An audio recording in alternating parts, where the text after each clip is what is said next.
get economies of scale that you don't when you're installing 3 or 4 kilowatts. So that has been something of increasing popularity for the electric co-ops in the state, who have a lot of leeway to implement these projects at their members. Montana Dakota Utility is also starting to go down the path of thinking about doing this for their customers in eastern Montana. Unfortunately, for Northwestern Energy, there are certain statutory requirements around net metering that pertain only to them that make it difficult for them to deploy it in the fashion that's been deployed out with the co-ops in the state. But we continue to try and work with them, the Public Service Commission, to resolve those issues as we go forward. But as I said, this is kind of a model where either you're owning or you're subscribing to a certain number of panels at a remote array, and it's being credited to your account. The next one is which Chase Jones from Missoula and John Finn from Lewis and Clark Library will talk to us about, is putting solar on your community buildings and the benefits that come with that in terms of decreasing the operating costs for those buildings, but also providing a lot of educational avenues for people who are using those buildings, whether they're going to a library or a school, and the ability to kind of engage with children or the public about what it is to be generating electricity and how does that work within the building. And so what we're seeing that increasingly is happening on libraries, the state offices, public schools and universities, parking garages and carports, as Chase will talk to us about, but then also things like churches and other community serving buildings that aren't necessarily public buildings themselves. And then the last thing that we'll talk about, and Brad Lossberg will talk to us about, is Solarize Missoula and the project they did, where they worked as a community to put solar on individual residential homes by working together as a community to have what's called a bulk purchasing or group assessment program, where everyone kind of joins in together. They pick solar installers and have kind of a set price for those projects. And gain economies of scale that way, so that 50 homes can all get a good price on their solar, or a better price than they would if they were all negotiating with solar installers individually. And it benefits the solar installers in terms too, and that they have kind of a captive audience that they can be working with, rather than having to continually go out and try and find their own customers. They have a pool that kind of comes to them. So there's benefits there. So those are the 3 different types that we're going to talk about.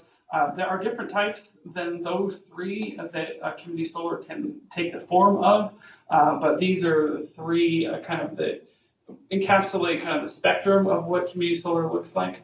So with that, I'm going to turn it over to Ross Holter, who is the Director of Energy and Member Services with Flathead Electric.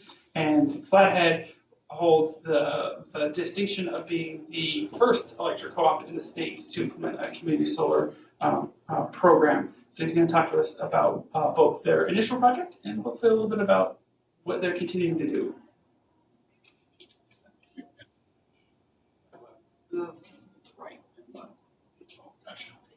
Hi, well, I'm Ross Holter. I'm from Flathead Electric in Kalispell. And I usually start out with a little bit of a snapshot of Flathead so you can get a little more familiar with us. This is our service area. We actually have an outpost office over in Libby, Montana, and we serve to Libby, and we serve up into Glacier Park to Lake McDonald Lodge, and then we go up to Essex, and we go down the Swan Valley to about Goat Creek, which is north of Condon, and down to the reservation line on Flathead Lake, so down to Dayton, Proctor area, Rollins area on the west shore, and to Yellow Bay on the east shore. This is just, again, a little bit of information about our co-op. We're a little bit unusual in that most of the co-ops in Montana truly are rural electric co-ops, or RECs, and we're kind of urban and rural. Back in 98 and 99, the Flathead Electric Co-op purchased the Pacific Power territory in Kalispell area and the Flathead Valley, and we went from 10,000 rural customers to about 43,000 rural and urban customers. So we're a little bit different in that respect from some of our peers out there. Just some stats on us. I like to throw this in because it's really, I think, an interesting slide. It just shows the new services that we've had in the last few years, and you can see the boom and bust cycle that it hits a lot of businesses, including ours, when the Flathead Valley and the nation really was growing and the big bubble was happening. We were energizing a couple thousand new services a year, and then the bottom fell out and we dropped down. I think our low was under 500, and now we're climbing back up. I believe most of the time we're second in the state to the Bozeman area in terms of growth in the Kalispell area, and it's really booming again, but not quite as severely as before when the bubble was growing. So question is, are we having a bubble growing again now or not? I don't know for sure. I think this has pretty much been touched on, so I'm going to try to cruise along, get us back on time. So this is another reason I think why community solar is important. There's a lot of people who rent. There's a lot of people who have shading and tree issues and wrong orientation and subdivision rules that won't let you put panels on, and all kinds of different reasons why a big shared community solar makes sense. I've seen that number higher and lower, and I don't remember my source for this, but it was one I grabbed a couple years ago. But there's really some benefits to community solar. Another thing is so many people, rent and don't own their homes. So this is a way for people to communicate or to participate with solar and not have to be a homeowner. Let you read those. I don't need to read them for you. But a lot of good reasons why community solar makes sense. Probably, I think a lot of people like to understand the perspective of Flathead Electric and why would we do this. And it's mostly a couple reasons which are there. But in addition to that, we have a pretty progressive management team and board of directors. And we, quite frankly, have members that wanted to see us do it. So between all of those factors, we decided to jump in. And there was always the benefit that we wanted to be first in the state, so we could hang our hat on that a little bit. So that was why we did our first community solar project. So a lot of things to work out when you do a larger sized solar installation. Where are you going to put it? How are you going to figure out what all the costs are? How do you structure the program? There's a lot of different ways to do it, and I'll just go through kind of how we did ours. We actually had some land that wasn't being used, and so this is just kind of before we built it, we did some planning and presentations, and this just shows kind of where we were going to put it next to a substation. We had some space that we thought we could utilize. We had our engineering people determine that we would not need the space for substation expansion, and so it was going to not really be used. So it seemed like a good place to put it.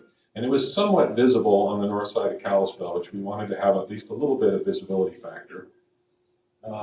So we had to put together the cost, and we decided to do a 100 kW system, and we didn't have any land costs, which is great because that would have added quite a bit of cost to the project and then to the per panel cost. So we had to look at the interconnection costs, hooking it up.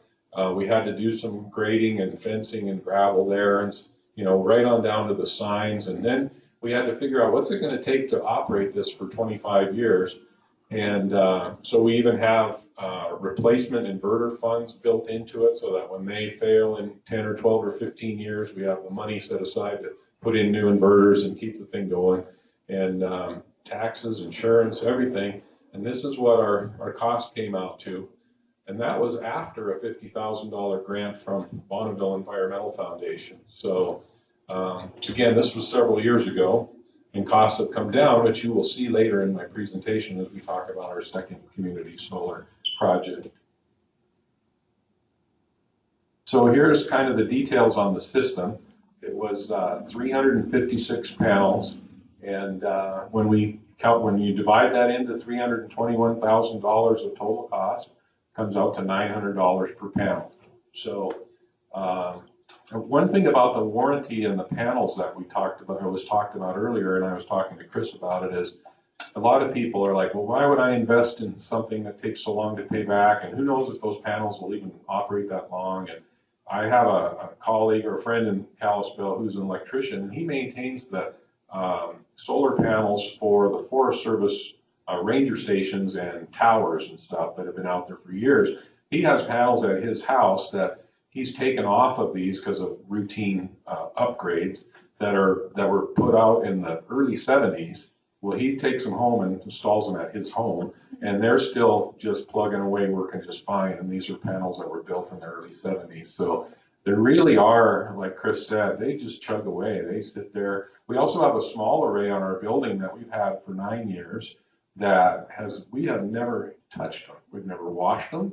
We've never had to do anything to the inverter. We have never done a thing to it except monitor the output, and it's just been steady. So it's been really pretty, I always say this, they're really pretty bulletproof, but in fact, they're not bulletproof. So we're not concerned at all about a 25-year life of the program. Another thing that's neat about community solar is the way we designed our program, and I think Missoula's is probably the same. They're transferable. So if someone buys a panel in our array and then they move on our service territory, we just do a little transaction in our computer system, and the credits they were getting at their other house moves with them to their new house. So that's really pretty cool. Or if somebody leaves our lines, they can tell us where they want the continuing credits to go. So that's pretty handy. Ross? Yes. Sorry to interrupt, but just wanted to make a point. So your $900 per 285 watt panel works out to about $3.15 a watt. Yep. So, when Chris earlier was saying $3.50 a watt's pretty Yeah. good. Yeah. And I have more info on that coming up, a comparison of that in our next phase. So you'll see that spelled out a little more. So, whenever you roll out a project like this, the absolute top of mind thing that people want to know is what's the payback, what's the economics. And so that's the first thing we work on to try to see how that's going to play out. So for this project, it was $900 per panel. And we found that there's a ruling out there. Someone asked the IRS for a clarification of, can you take the 30% federal tax credit if you participate in community solar as opposed to citing them on your own residence? And it was determined by the IRS that yes, that you can take the 30% tax credit. So we factor that in, assuming that a large number of our members that buy panels will be able to take advantage of that. It may or may not be the case. But if you do take the tax credit, that gets your net cost down to $630. And then we have kind of an interesting rate schedule at Flathead Electric. We have a 3-tiered residential rate. The more you use, the more it costs you per kilowatt hour. So if you happen to own what we like to call a McMansion, where you use a lot of energy and you continue every month you use over 3,500 kilowatt hours a month, then the kilowatt hour credit you receive has more value and a quicker payback. But we show all our calculations at the mid-tier rate. So we like to focus on that mid column. Most of our members are in that mid-tier rate on their monthly kilowatt hour usage, which is right around, it's come up a little bit now. This is what's in place when we built it, but round up to 8 cents a kilowatt hour, and which puts you at a 21-year payback, okay, which isn't great in terms of a lot of people's contemplation of paybacks. But we found that most people that want to participate in our project are interested in the payback, but it's not the driving factor. They want to support solar, they believe in it, they want it, and so they're gonna do it. So, Ross, yes. do you know what the average customer usage is in kilowatt hours per month? Just curious. Yeah, for us it's about 1,050 kilowatt hours a month. Yeah, we have a real weird blend because we have rural areas, and then we also have the cities where there's predominantly gas heat, and those people are generally 400 to 700 kilowatt hours a month. And then you have, the electric heat in the rural areas that can be, who knows? We have some residences that use power like Home Depot uses power. So it's amazing. Yeah. We have one member who has this is a seasonal use home, keep in mind. it started out years ago at like 55,000 square feet. I don't even know what it's up to now. It's crazy. We did learn some lessons along the way. We didn't offer a financing plan right out of the chutes. We just said, if you want to buy a panel, pony up your $900. And well, that was a stumbling block for a lot of people that did want to buy panels. And so we've learned, and now our next project, we will have a payment plan on bill financing so that people can spread that out that can't afford to write the check for $900.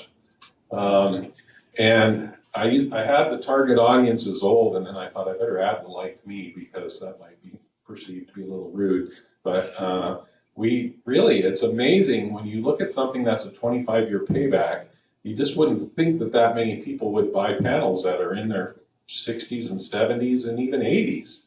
And yet we have a lot of that. And I think part of it's because they have the money. I think the other part of it is that they appreciate electricity and understand the value that it provides, where a lot of today's younger generation, it's just kind of a given that it's just there. Well, you hit the switch, lights come on. But I think that older generation, and especially in our area, a lot of the farmers that helped bring the rural electric co-op to life have an appreciation for electricity. And so that's just my own kind of philosophical thought on that. The people don't always walk the talk we had a lot of people who said they would buy panels, and you would think they would buy panels. They didn't buy panels. So this is the finished location right next to our substation, a finished project, I should say. It took us nearly a year to sell 356 panels. We sold 120 or 30 in the first few months, and then it just tailed off. Our biggest purchaser was a guy who bought about 20 panels. He offset the usage of his cabin for really the next 25 years. He calculated out how many panels he needed to buy, and that's what it came out to. So he's set now. He doesn't have to buy any electricity for the next 25 years. So he'll probably be mad when the next phase rolls out because he could have got a little better deal. Oh, okay, sure. I'm on your thing here, so there was a question. Oh, okay.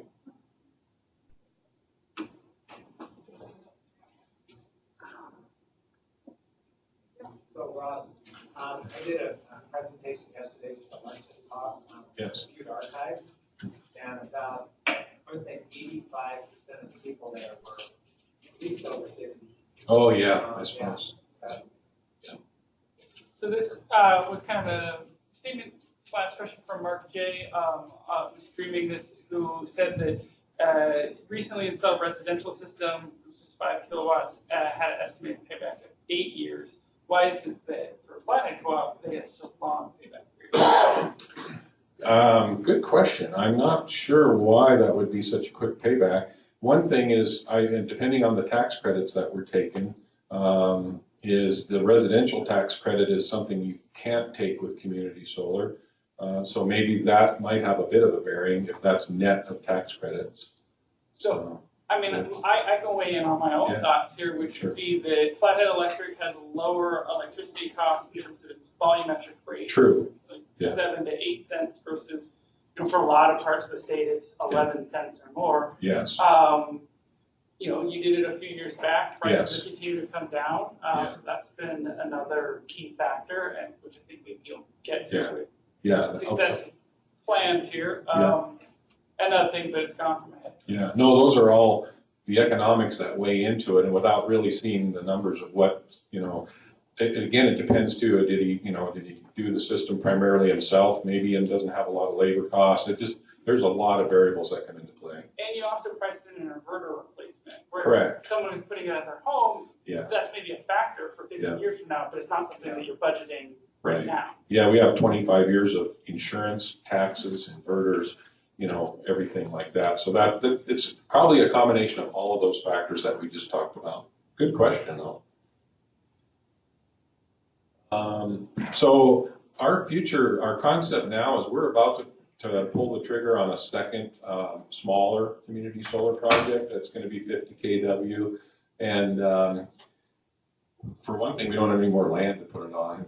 And land's expensive in our area. So we thought, well, it probably would be good to just spread it out on lots of different roofs in future years. So after we sold out our first phase, we started developing what we call an interested party list. And we have that. And when it got to a certain point, we thought, well, there's enough interest now from the first participants and this list of interested parties that we should start working on phase 2. And I'm thinking that every year or two, we'll probably do another phase and just kind of move around to different rooftops in our service territory.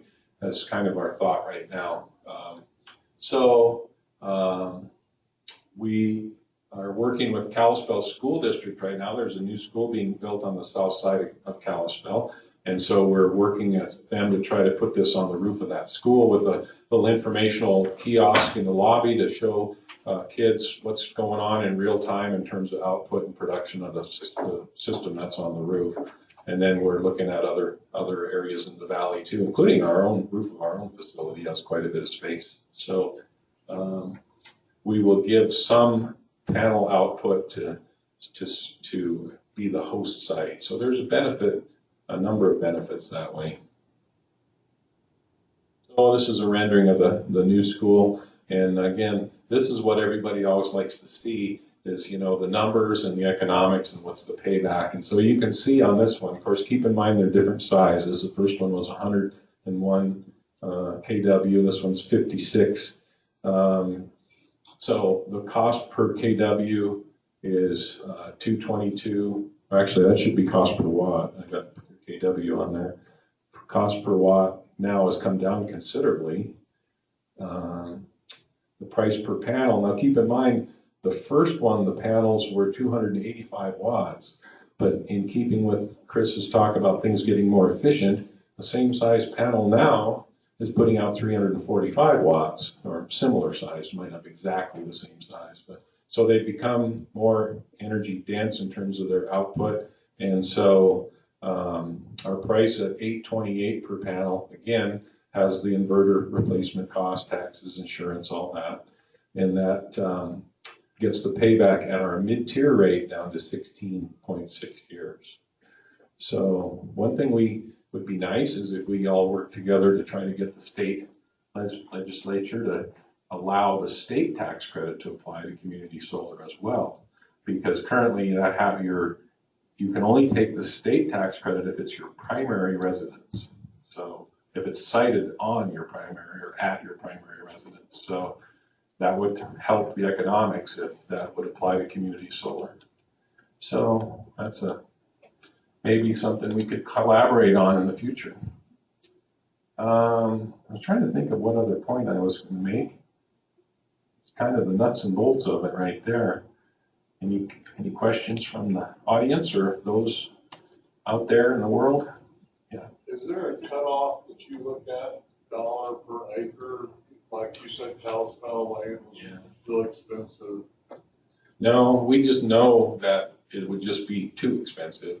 I don't think we've analyzed it down to that point. We just know that if you really have to factor in virtually any land cost, it's going to make it undoable. And if you factor in Flathead Valley land cost, it's really going to be tough. So, although I think if we looked at something really large, like a utility scale, say a megawatt or something really big, there might be a way to do a more affordable long-term lease or something to make that pencil out. And that what we call utility scale, like megawatt size or bigger, just keeps going down in price. So, the big thing too is batteries, like Chris mentioned. We're watching that. We have a really neat research project going right now. We have a Tesla Powerwall. I think it's the only one in the state. It's a 7 kW lithium-ion battery hooked up with a 7.2 kW PV system on the Flathead Youth Home in Kalispell, and we're monitoring.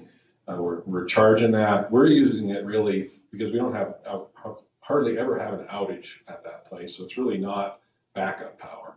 We're using it for peak shaving and peak demand reduction. So we're charging it at off-peak times and then discharging it back into the grid during our peak times.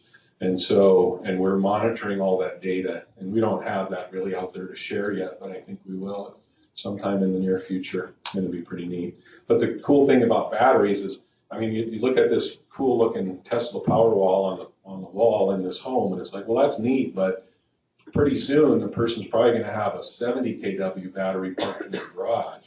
So why would you have a little battery on your wall when you have a huge battery in your garage that you can maybe discharge during peak times, charge during off-peak times? And I mean, just what could come and happen in the future with solar and batteries is, like Chris said, it's mind-blowing. It could be a major game changer for utilities. And we at the co-op, being a nonprofit and being member-owned, and Mark, I know they have the same philosophy, is in the future, if it's a benefit to our members, we may have a poles and wires option and a non-poles and wires option for our members. Or who knows, down the road, might all be non-poles and wires.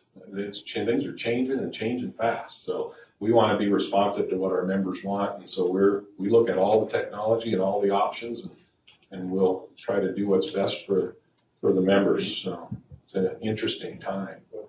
So, Chris. Yeah, Russ, I just wondered, so when you go to meetings and stuff like that with the other co-ops, Yeah. how do they perceive you? Because what you're doing is pretty radical compared to the rest of the co-ops. I mean, things are changing, but. Yeah. I don't know. I mean, we all collaborate a lot. I provided Fergus with a lot of the stuff they needed for their community solar. We share a lot of stuff between us.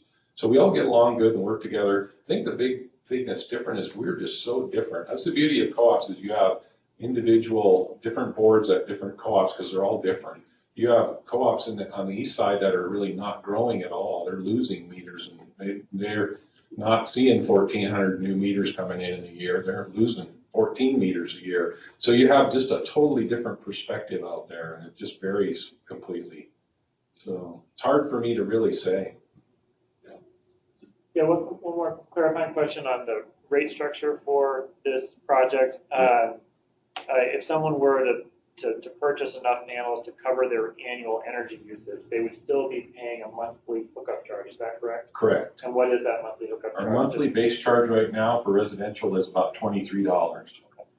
But I don't want to hog time, but I'll just real quickly, our board has recently decided we'll be modifying our rate structure in the near future. And some proponents of PV systems may or may not like this, but we will be implementing a small demand charge into our rate structure next June. And the reason for that is the base charge is the most hated charge out there. You ask anybody who's a utility customer, they hate paying that $23 or $35 or $40 a month because it's perceived that there's nothing they can do about it. It's just a flat cost no matter how much power they use or don't use. But our dilemma is that we need to be charging, I want to say, $50, $60 a month to cover our fixed costs. But we're only charging 23. So we're not covering all of our fixed costs from a fixed charge. So we're covering a bunch of our fixed costs for selling kilowatt hours. But if you're a solar person out there on our lines, net metering, and you zero out your usage and you're not buying any kilowatt hours from us because you're producing your own with your panels, then you're not really paying your fair share of all of the fixed costs associated with our distribution system. We're the biggest property tax payer in our county. It costs us $9 per meter per month just to cover property taxes and a lot of other costs, insurance and line trucks and crews and billing and just the system, substations and poles and wires. And so by putting in a demand charge, if we have people who almost never draw upon our system, but then they do sometimes, they're covering their fair share of the costs when they draw on that capacity from our system. So I think you're going to see a lot more utilities looking at implementing a demand charge. Kind of got off topic there, sorry. Thanks. Okay, thank you. Thank you, Ross. We need to move forward because our next speaker, Chase Jones, who is the Energy Conservation Coordinator for the City of Missoula, needs to get back to Missoula. And so I want to bring him up here, and he is going to talk to us about the City of Missoula's public buildings, in particular, I believe their parking garage that has quite a bit of solar on it, and how they went about doing that.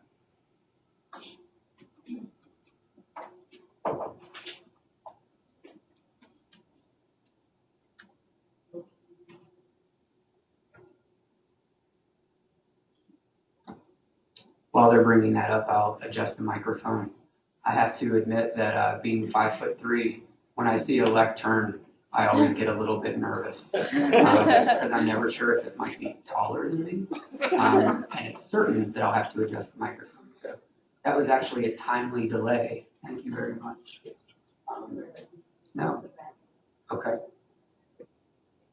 There we go. Great. Thank you for the introduction, and thanks to Garrett and the DEQ for the invitation for me to come and talk about this project today. Also, kudos on this effort, the Montana Solar Report by the DEQ, and all of the good work that I think will result from this effort. I'm honored to be here to tell the story of our Park Place downtown parking structure. I'll have to correct Garrett too. Our communications director is very strict about not calling them parking garages. They are parking structures. And I think you'll see from the lovely photos that I have in this presentation that it is more than just a parking garage. It's also part of the intention that I'll talk about as well. I have to qualify my remarks with, while I am the Energy Conservation and Climate Action Coordinator for the City of Missoula, I was not directly on the project team that developed this project and constructed this project. Again, I'm honored to tell that story, but as a nod of respect to all of those people that did develop that project, sometimes taking some risks, and again, setting a great intention, I need to at least say that. Having said that, also, I might not have every detail. However, I will do my best to answer questions, and if I can't, I will certainly find those answers. I mentioned the Montana Solar Report. Again, kudos to DEQ. I tried to structure my report sort of around that a little bit. I consolidated some of the categories, but I kind of liked the flow of how that report was set out. And so my presentation will get into sort of the intention and sort of site selection, selecting the team, and project development. We'll talk about financing. Obviously, everyone likes to know that. A little bit about administration, and then also about installation as well. And so I'll start with some remarks about the design and develop with intention, which is a key component to this project, and what I would pass along to folks in the room and listening as a great place to start as well. And so the story of this project really starts with, again, getting at that designing and developing with intention. We put some real thought and effort into the downtown master plan in the city of Missoula. And that downtown master plan sort of set the intention and recognized that downtown needed some more parking. And it needed it really for two reasons. One was for some redevelopment and to increase retail and sort of the liveliness of downtown. And then also in that downtown master plan, it put forth an intention to develop a cultural district in downtown as well. And so that parking structure, or a parking structure, was needed, and again cited in that plan to encourage all of those efforts.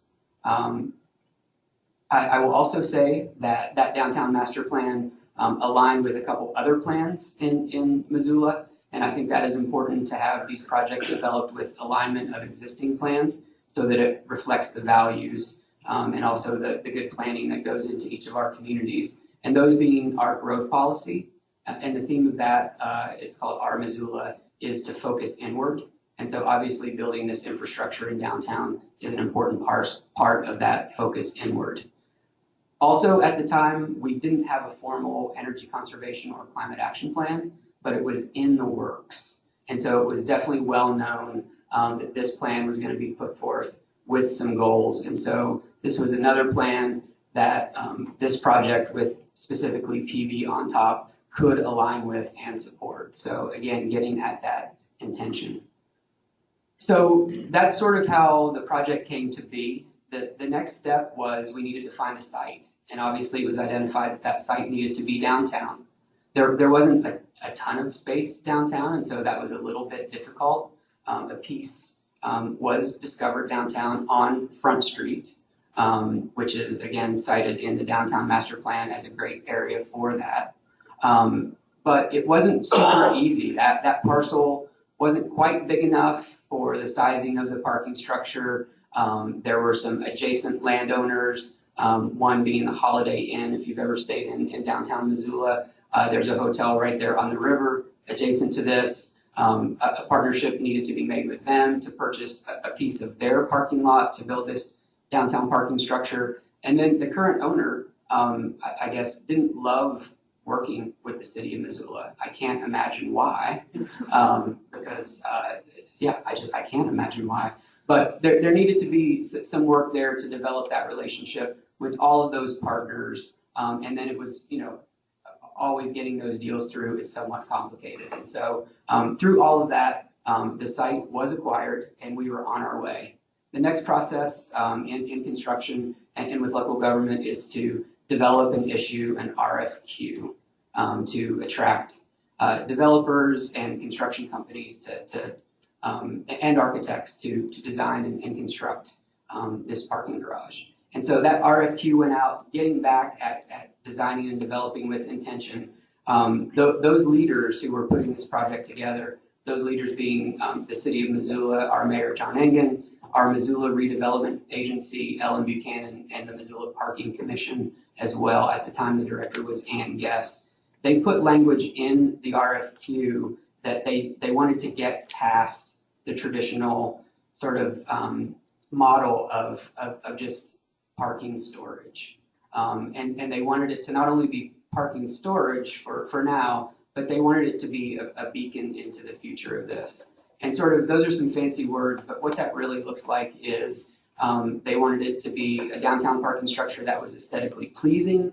I think you can see from the pictures that I'm showing, it certainly is. And then they wanted to really integrate things as our society changes and transportation patterns and needs of our communities change, to incorporate transportation demand management instead of just focusing on single occupant vehicles, and then incorporating things like car share, the emergence of and adoption of electric vehicles, and then also potentially solar. And so with that intention and that language in the RFQ, it really set the tone. So sort of the next step in that is there were several respondents at the architect level in the design phase, and they were asked to come and present with a rendering and sort of a vision of what this parking structure would look like, with that nod to it being a beacon into the future and a showcase for downtown. And so MacArthur Means and Wells is a well-known architect, not only in Missoula, but in Montana. They presented to those city leaders, and they recognized that this was a building with a pretty long life. They recognized that this site had fantastic solar access, and that they had the opportunity to design to that solar access to get really good output and generation. And then they also saw, on the top level at least, the potential to shade cars on the roof. And that's utility, but in my world of climate change also, we're experiencing longer, hotter summers, and in the future, that will be something, potentially an amenity that even these folks who are parking there would be looking for. And so a lot of really forward thinking there. Another thing that was interesting is the load factor of a parking structure. It's significant, but it's not that great. There isn't conditioned space. There's not an HVAC system. It's essentially lighting, an elevator in this parking structure, and some exhaust fans and things like that. And so it really lent to potentially even a net zero building, which MacArthur Means and Wells was dabbling with and trying to learn more about. And so they put that in their presentation as well. And so for all of those reasons, and I'm sure more, MacArthur Means and Wells was selected as the architect to design this parking structure, and that sort of solidified the team. And so I'll go to the next slide. So after that, and the design was completed, they obviously need to figure out how to pay for the whole thing. But in terms of this presentation, the solar array was something that wasn't necessarily traditional in terms of a parking structure. And so that price tag was looking to be about $275,000. And so creative financing needed to be made to make up that difference. I have talked to the architects at MacArthur Means and Wells. They did, in their design, intentionally design for it to not be kicked out or left off very easily on purpose, so that they kind of had to grind a little bit to make sure that happened, because it wasn't necessarily easy to just get rid of, especially because of cost. And so I'm sure there were several things, again, to put that financing together and to get creative, but the things I want to highlight today, Northwestern Energy had and has a Universal Systems Benefit Program. That was a tool that was identified as something to go after. The architects, the project team, our mayor worked with Northwestern Energy to secure USB funds to the tune of about $57,500.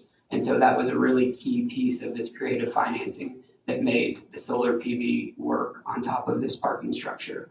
And so the other key piece, and it's the reason I chose this picture actually, is in the design as well, in terms of all those bigger plans, this was a mixed use parking structure. And so again, getting beyond that just car storage. And so you'll see on the ground level this lovely cafe that is booming. Everybody loves it. There's outdoor seating. It's right downtown, adjacent to the river. And so they found a restaurant that wanted to open, and the sale of that space on the ground floor was the extra piece of financing that put it over the top to allow for the solar on top. So really elegant, really creative way to put all of this together to figure out a way to pay for this solar PV that would pay off not only in the short term, but we've already talked about 25 years or more into the long term. So that's a piece on financing. I'm just looking at my notes here to see if I forgot anything. We've talked about payback. This also came in at about a 22 to 25 year payback, depending on rates and if they stay the same or if they went up. When they do go up, obviously that makes the payback better. 25-year warranty, and they can produce, we heard from the solar installers, for about 40 years if needed. And so some stats there on the payback. A little bit on the design of the actual solar structure. The size of the array is 85 kW. At the time, that was the largest solar array in the state of Montana. I believe it's been surpassed since then. And then obviously we've talked about net metering. It's a net metered array and system. And we all know probably, or if we don't, there's a 50 kW cap, according to state statute, on those generating arrays, the solar PV. And so there was a problem there because the designers and the team wanted to power about 80% of the parking structure's electricity. That's how they went about sizing. And so that put it at 85 kW. At the time, they had a creative solution for that to get around the 50 kW cap. That solution was to split that generating capacity or output into 2 meters. There's a 50 kW meter and there's a 35 kW meter. That worked for the time. It was approved by Northwestern Energy. That is no longer an option. And so I wanted to mention that because that's how we got around the 50 kW cap at the time. No longer an option. And honestly, in hindsight, looking at everything, it's great for generating capacity in a vacuum, but in terms of cost, splitting that into 2 meters was an extra cost, and it is cutting into some of the financial benefit of that. And those extra costs with 2 meters are that hookup or base charge fee on 2 meters instead of 1, and then demand charges on both of those as well. That's a very simplified version, but a little bit on the design there. Next, some kind of thoughts on installation and remarks on installation. In the installation category, I kind of thought a little bit about what it takes to get there in terms of construction. I work for the city of Missoula, and so I think about sort of zoning and permitting kind of first. And this happened to be, again, I mentioned downtown. We have a central business district. And so there is some latitude there, more so than in other places, in terms of zoning and permitting that we're taken advantage of and really helped, not only in the ease of sort of getting through that process, but in the cost as well. So just a note on that in terms of installation. Also, this is an urban setting. These panels and sort of mounting hardware were on the roof. I think it's about, I can't remember how many feet, but it took a crane. And so, there were some logistics in kind of staging all of the pieces of the array and then craning them up in an urban setting without disrupting all of that other stuff that's going on around it that needed to be considered. So just a short word on that. And then in terms of that pole mount, again, to get it off the roof a little bit, so potentially a car could park under it. There was some design there, and in fact, I think it was a custom design, which led to a business that is now designing and selling these things. But they had to be structurally sound. They're pretty high up in the air, and sometimes it gets windy in Missoula, especially wind coming out of the Hellgate Canyon. And so they had to be structurally sound, not only in the pole, but sort of the concrete forms that they're attached to. And so there's some extra steel and rebar in those. And then the poles are designed for wind loads and were signed off by the structural engineers in again, that whole permitting process. Lastly, and it's been mentioned, it snows in Montana. Even though it's the Garden City, it snows in Missoula. And so that was a consideration as well, especially, again, up high. We didn't want snow to shed off of those and squash anyone down below. You can see where the snow would naturally shed there. And then there is actually a kind of a fin at the bottom, like you would see on a roof, that as that snow melts, it doesn't come off in one big slab. It kind of comes off slowly, and it's designed to slow that down a little bit. So lastly, and my original picture of the downtown parking structure, a little bit about maintenance and maintaining it and administration. And really that gets it, or I wanted to make some remarks about the monitoring system. There is an electronic monitoring system that we can log into via the web to see what it's producing at any given time. And then maybe as importantly, also if there's a problem, it recognizes those problems and has the ability to send an alert to someone to know that there's a problem and then come and fix that. And so at least for the first year, we were under contract with the solar installer to be that person who received those alerts. There were very few, honestly, but it was great with the problems that we did have to get those kinks worked out, at least originally, so that we could make sure that that thing was up and running as much as possible and generating as much as possible. I guess lastly, this ended up really great through all of that. It's a showcase, even as a parking structure piece of downtown Missoula. It's very recognizable. And even when in my line of work, people come to Missoula and they want to know what we're doing and how we did it and sort of get a lay of the city, I like to meet in that cafe on the bottom floor and let them see all of the life and vibrancy and retail happening, and then walk them up onto the roof, take a look at the array, and then you can see all around the valley, and I can kind of orient them to Missoula And so it kind of achieved all of those original goals in that intention and in the design. And it's certainly one that we want to replicate.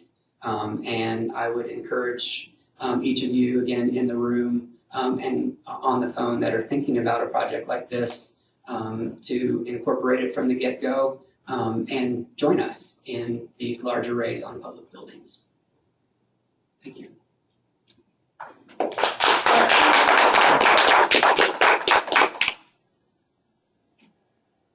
Quick question for you, Chase. So for the first year, you said that the installer was contracted to monitor any issues and get them worked out. Where do those alerts go now for other city or county governments that might be thinking about something like this? Who's going to be, who's going to be in charge of hiring someone to swap out inverters when they shut down in 15 years or something like that? Sure. I can answer at least the first part of that question. So that transferred to our Missoula Parking Commission. They have a maintenance staff, and sort of they learned a bunch in that first year from the installer. It was a kind of a nice transition phase and training phase. And so those alerts go to them now. And obviously they're in Missoula and can easily respond to those now that they're more familiar with it. In terms of 15 years and replacing inverters, I at least don't know if that thought has been put to paper, that there's a plan for that. But there very well could be. I just don't know. Thanks. Yes. I think it's fascinating you mentioned about the fins at the end of the arrays to prevent the snow sliding off. And it kind of points out one of the issues in placing solar arrays anywhere. It's a balancing act. And you'll be losing energy in the wintertime. At the same time, you won't have an avalanche crushing somebody's car or a person. Sure. And really that balancing act is it doesn't hold the snow there. It just allows it to melt a little slower. And we hear from that maintenance staff that rarely are they ever caked over with snow for long periods of time. It just prevents it from coming off in big slabs. So yeah, a balancing act, you're right. I have one question, which was, the city of Missoula now has something of a track record of incorporating solar into the city. If you were speaking to other communities that don't have that long track record, what has the city learned over time in terms of incorporating solar and how to best do it? I think, or I hope that's what I was getting at a little bit with the presentation. And so start with some thoughtful plans and goals. Solar on public buildings is a great way to achieve those goals. It's also a great way to involve the public. It's a public building. And again, this is placed downtown. And so it's hard to not see the solar. And I think just by that sight and recognition, then it sort of places it not only in prominence, but as a way of just business as usual. And so I would say go for it. The benefits are many. Great. Thanks, Chase. That's exactly what I was looking for. I was looking for the sound bite right there at the end, encapsulating everything. Perfect. Thank you very much, Chase, for doing that. All right, so next up is John Finn with the Lewis and Clark Library to talk about their successful project to not only put solar on the main library here in Helena, but how it ended up resulting in solar on 2 more satellite libraries.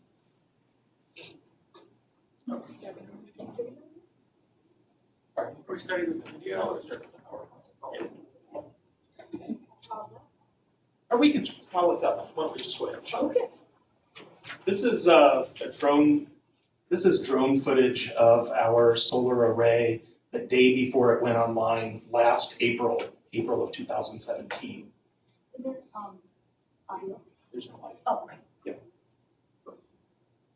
I mean, I guess you could play like Ride of the Valkyries or something like that. It's silent. Again, this was the day before we went online in April of 2017. And I don't know why it's pixelating, but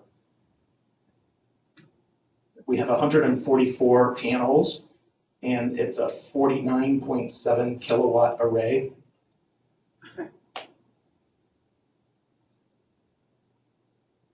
And the video is about 2 minutes long.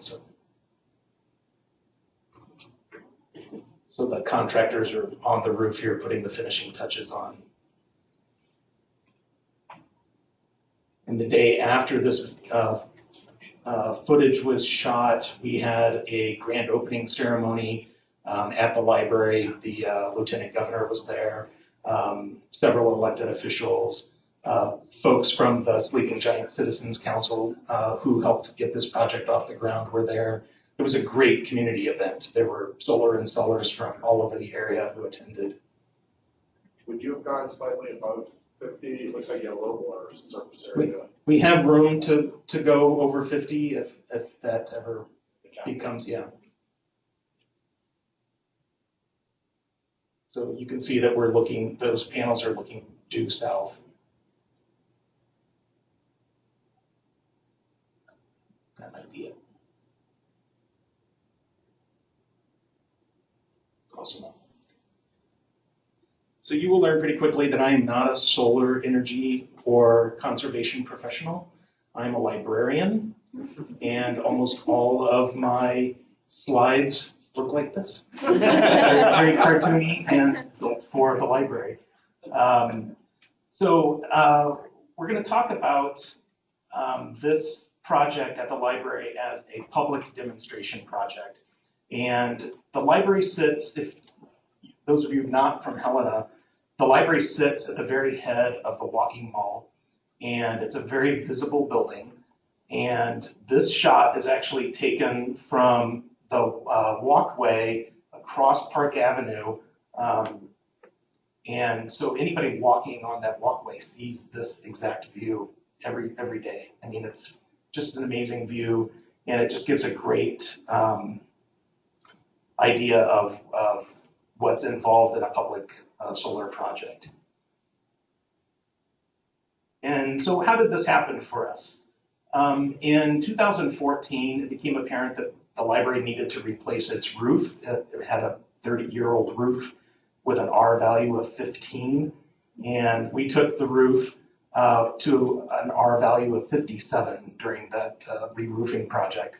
But when word got out that we were doing a new roof project, we were approached by the Sleeping Giant Citizens Council about the idea of, while we're at this, putting a new roof on the building, what about if we thought about doing a public solar demonstration project at the same time? So we liked that idea, and so we worked with Sleeping Giant Citizens Council, and quickly about 4 dozen other community groups became involved, from churches and just other citizens groups, who put together a Helena Sun Run, which was the first Helena Sun Run was done in 2015. And during that fundraising period, we raised about $12,000 for the initial startup costs for the solar project. And also during the planning stages for the new roof, the engineers designing the new roof designed this set of steel stanchions that would act as supports for the solar array whenever we decided to put that on. So the new roof was completed in January of 2016, and throughout the spring and summer of 2016, we put out an RFP for solar contractors to come up with a project for us.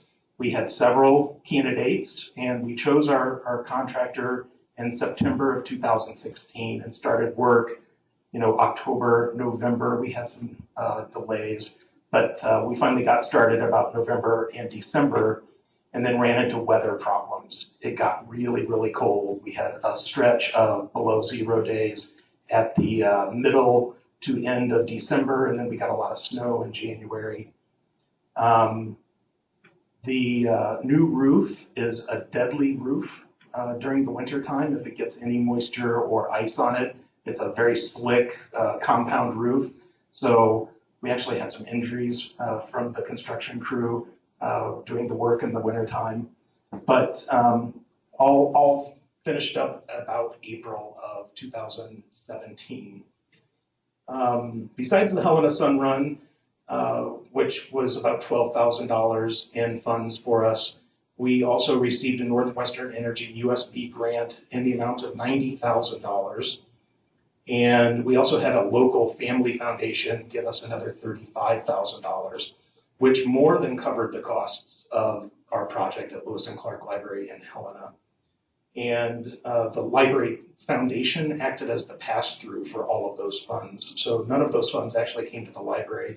They went directly to the foundation, and the foundation cut all of those checks to the contractors.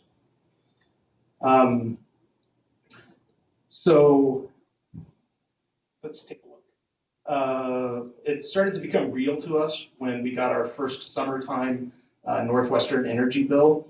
This is the July 2016 bill. This is before installation. This is the July 2017 bill after installation, and you can see my accountant put wow for June and July because we made a lot of energy in those first couple of summer months. This is a comparison of the 2 months. Wow. Yeah, and so, you know, it's not about saving money for us. It really is about being a demonstration project for the city of Helena, and we have been successful in that. I forgot to take a picture of our monitor in the lobby. We have a 42-inch flat panel TV up on the wall that shows real time what energy is being produced by the panels, and we call that solar TV, and it's always running, and that is our great education benefit for the folks coming into the library to see that panel up there. I should have taken a picture of it, I'm sorry. But this is what runs on that panel. These are just representative slides that just are on a continuous loop, but in real time. I took this screenshot just 2 days ago. So you'll see what energy we produced from April 15th of 2017 through December 31st. And then right next to it, that's where we're at so far in 2018. We're going to match it or exceed it, I'm sure. And this is CO2 reduction. This is what we feel is really important for our project.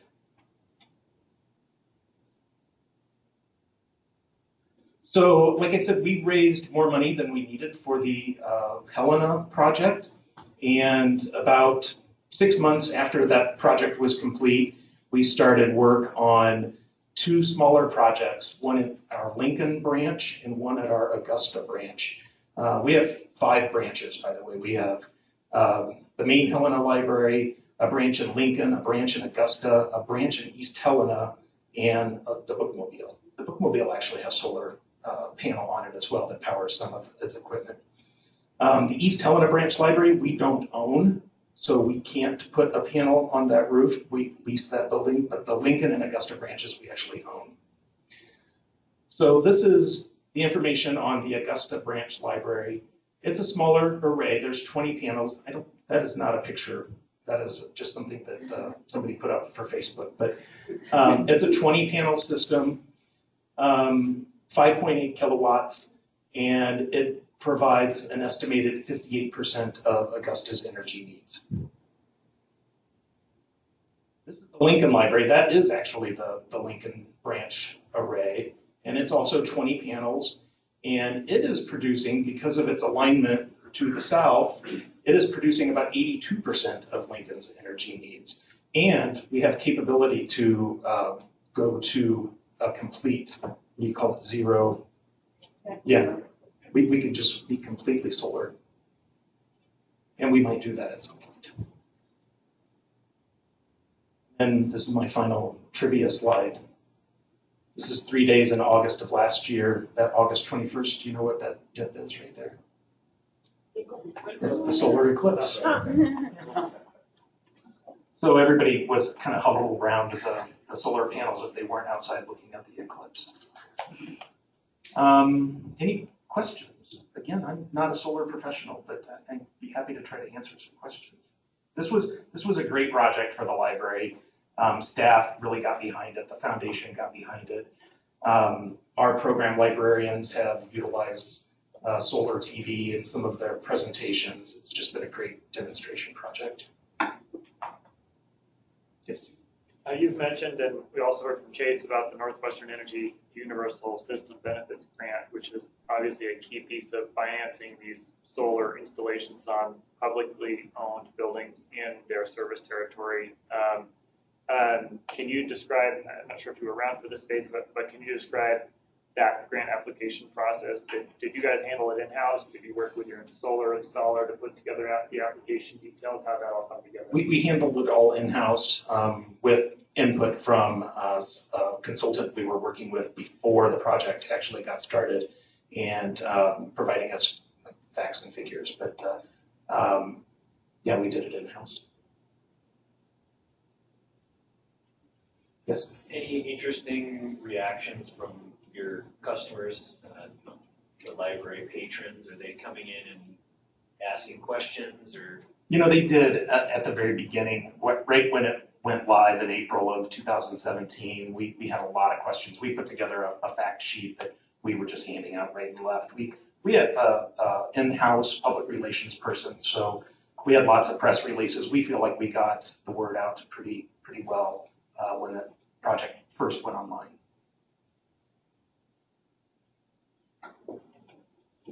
Thank you, John. All right, so next up is Brian von Lossberg, who is among his titles, he's a council member for the city of Missoula, but he's also the founder of Common Links, which is an energy conservation business. And he's going to talk to us about Solarize Missoula, which was a successful project from a couple of years back to put solar on multiple residential homes throughout the city. Negative time, right? Negative time. Thanks for the introduction, and thanks for the opportunity to be here. It's nice to see some familiar faces. No,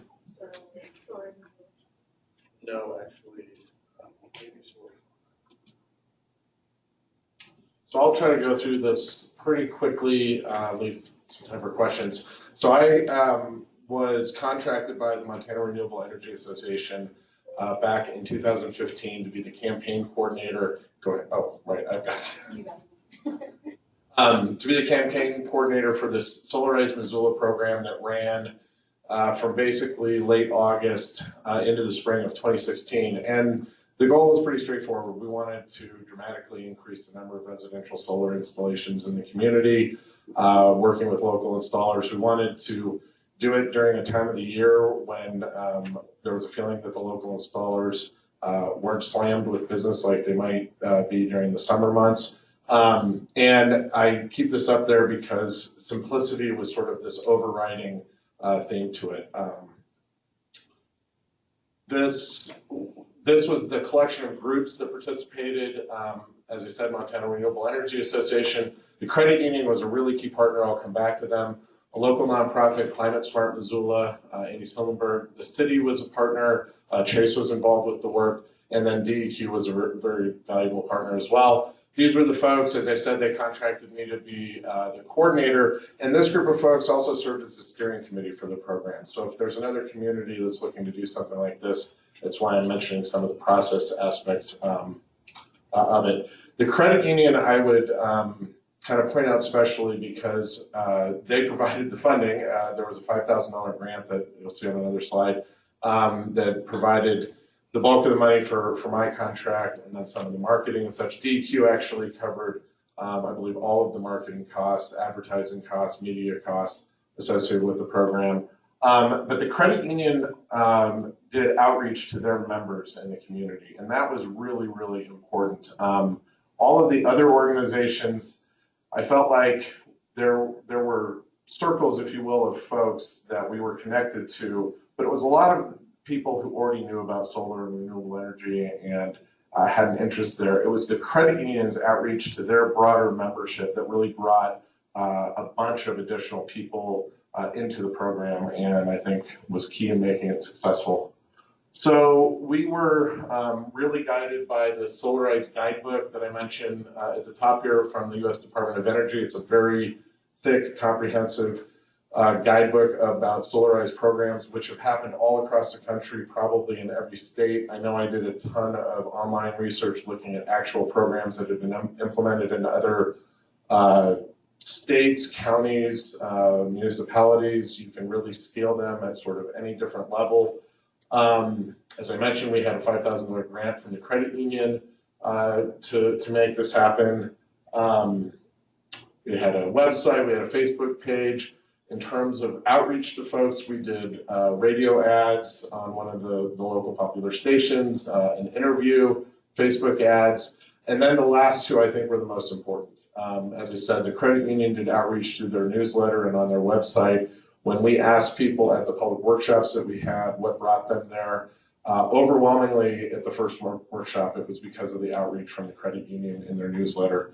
And then we also had this article in the Missoulian that was a great reference piece about the program. And it happened, as I remember, just before our second public workshop. And when we asked people what got their attention, that was key as well. This is a holdover from, sorry. So with the installers, I should back up and say the Solarize Missoula program was one incarnation of what a Solarize program can look like. In a lot of communities, it looks like an RFP that's put out to local installers, and one is selected, and then that installer becomes the installer for the entire program. In our case, for a variety of reasons, one of which being that MREA was one of the key sponsors of the program, we set up the program such that we established a set of criteria and also pricing for the program, put that out to all of the local installers. I think it was a dozen or maybe just shy of a dozen in the Missoula area. And the idea was, if you were an installer, if you could meet the requirements for participating in the program, including the price that the steering committee did a lot of research on establishing, then you could be a participating installer. We wound up with 4. We had an installer informational meeting at the very beginning of the program. The steering committee convened in late August. We had this installer informational meeting in September. Not all dozen were there. They were all invited. There was an agreement about what these qualifications would be that the steering committee came up with. We put out an application online. It was really quite easy installation or application to go through. And these 4 local installers from the Missoula region wound up being the 4 participating ones: SBS Solar, Jordan, Remote Power Systems, and Big Sky. They all had to be Northwestern Energy qualified installers. We had a line in the application about using California SB1 compliant equipment.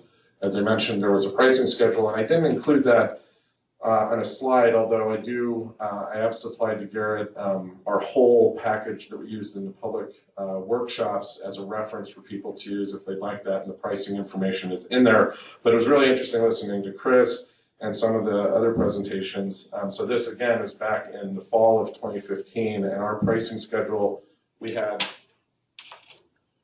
broken up into 2 tiers depending on the size of the system. So for systems that were between 3 kilowatt and 4.5 kilowatt, it was $3.10 an installed watt. And then for larger systems, you get some economies of scale there. So for 4.5 to 10 kilowatt size systems, it was actually $2.85 a watt. So, back late 2015, early 2016, right around $3 a watt before any incentives. So in terms of once we had installers agreed, selected, and vetted, we did reference checks on those installers. Then this was the really public outreach, outward-facing portion of the program. We did 2 workshops, one at the credit union's corporate training facility in mid-November, and then one in early December, right at the beginning of December, at the Missoula Public Library. We had such great attendance at the library that we kept getting threatened by the library staff to close down the presentation because we were violating fire codes, but we managed to make it through that. About 80 to 100 attendees at each one. We wound up with a list of people that we kept in a spreadsheet. We had over 300 interested parties, interested individuals or families That then led to 170 site assessments. So as was described before, typically these installers will go out and do a free site assessment. You know, they're looking at the geometry of your property and structures, where you're going to put this, what's your opportunity for an installation, shading concerns, et cetera.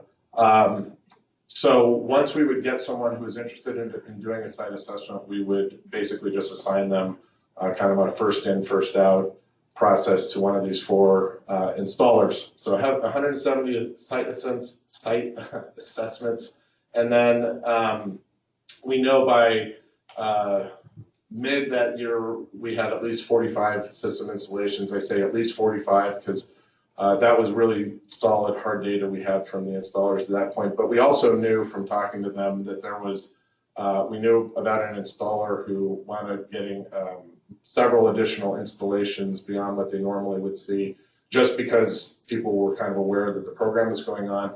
And then we heard from each of the installers that they picked up additional ones that maybe didn't come to a workshop or something, but there was sort of a trickle effect of interest. So 45 at least. And I just included a few slides. You know, we had those workshops for about 2 hours. We had the installers there to answer questions. And then a few of us, including myself, did a presentation. I just included 3 slides in it here. It's and it was always good. You know, solar panels on buildings can be a little boring. So, you know, putting your 3-year-old daughter into the pictures is always, always helps a little bit. We talked in those meetings about price trends, where things were headed, the steep declines that we've seen in costs over time. And then this is, I think, my favorite slide from, I'll just click through to get to the end. Oh, it did not. Well, it's not going to work. What each of these pictures represent were from a friend of mine who got a solar installation, not actually part of the Solarize Missoula program, but he was so excited about his access to information, and he started text messaging me all of the time with information about how much energy his system had produced, pictures of his meter, what graphs of his system. I mean, literally, I got this for days. In his particular case, he had a system where he could look at the production on each one of his solar panels. And then that great day when he had a 0 net usage for a particular month. But I mentioned that because a lot of people are really interested in having access to that kind of information. And so this was a fun way to present it. The program was really successful in the eyes of the partners that put it on, and I think even more importantly, the installers. Certainly the customers we got great feedback from, but the installers all were thrilled and were hopeful that we would do a second round. We did consider going into a second round and talked about potential pricing. All of that pricing, we were going to actually move to 3 tiers of pricing instead of the 2 tiers, and they were all going to be sub $3. We didn't wind up embarking on that. We wound up doing some public workshops without an agreed upon pricing schedule. That's a super condensed version of the program, and I'll just open it up for questions.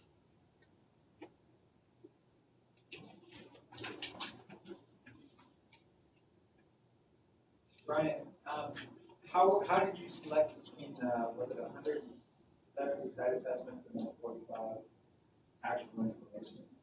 How was it, just generally? So we didn't, so 170 people took up the opportunity to sign up for a site assessment, and then that yielded 45 actual installations. So there's, you know, a significant number of people who did not.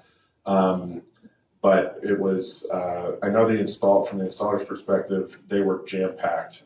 And it's probably worth mentioning that I think one of the most valuable aspects of the program, we talked a lot about how to overcome sort of the inertia that people who are interested in a residential system feel. It's a significant investment of money. There's a whole process for getting in touch with an installer, not knowing, you know, what necessarily a good price is. And so for us, the value proposition of having a price that this committee had established and that then installers had responded to had value to the customer base, and that was borne out by what we heard from folks. And then it was this idea of it didn't matter which installer you were going with. You were getting the, same price, and all these installers had been vetted, reference checks. And so the idea that you as a homeowner didn't need to go out, get someone out to do a site assessment, but feel a compulsion to go out and get maybe a second or a third or a fourth, really reduced that barrier to people following through on actually, going from being interested to actually doing an implementation. And what I did as coordinator, among other things, was when someone signed up for a site assessment, there was this very explicit handoff where I would compose an email to the customer and to the installer that they were being assigned to, specifying where the address was. Obviously, we mapped where the person was, any aspects of their home that they had shared, and then a lot of details about the installer, so that we really tried to establish a firm connection between the residential homeowner and the installer, and then it was in the installer's hands to then show up and schedule a site assessment, and if the person was interested, after getting a quote, do the installation. Thank you.